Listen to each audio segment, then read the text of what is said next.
1918 সাল একটি বিশাল জাহাজ প্রায় 300 জন মানুষ আটলান্টিক মহাসাগরের বুক চিরে এগিয়ে যাচ্ছে। সবকিছু শান্ত। হঠাৎ কোনো ঝড় নেই, কোনো সতর্কবার্তা নেই, কিন্তু কিছুক্ষণের মধ্যেই জাহাজটি সমুদ্র থেকে উধাও। না কোনো ধ্বংসাবশেষ, না কোনো বাঁচার চিহ্ন। এই জাহাজটির নাম ছিল ইউএসএস সাইক্লোপস। এরপর 1945 সাল 5টি সামরিক বাহিনী প্রশিক্ষণে উড়ে যায়। কিছুক্ষণ পর পাইলটরা জানায় তারা দিক হারিয়ে ফেলেছে, কম্পাস ঠিক কাজ করছে না।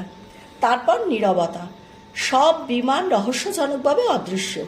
এই ঘটনাটি ইতিহাসে পরিচিত ফ্লাইট 19 ডিসঅ্যাপিয়ারেন্স নামে। এই ধরনের ঘটনাগুলো থেকে এই জন্ম নিয়েছে এক ভয়ঙ্কর নাম, বারমুডা ট্রায়াঙ্গেল। অনেকের বিশ্বাস এই সমুদ্র অঞ্চলে নাকি অদ্ভুত শক্তি কাজ করে। কেউ বলে শয়তানের হাতছানি, কেউ ভাবে অদৃশ্য কোনো শক্তি জাহাজ আর বিমানকে টেনে নিয়ে যায় সমুদ্রের গভীরে।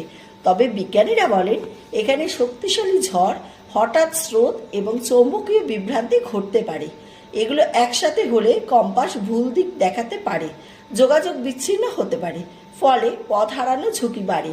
তবুও রহস্য পুরোপুরি শেষ হয়নি, কারণ সমুদ্র যত গভীর, রহস্য ততই অন্ধকার।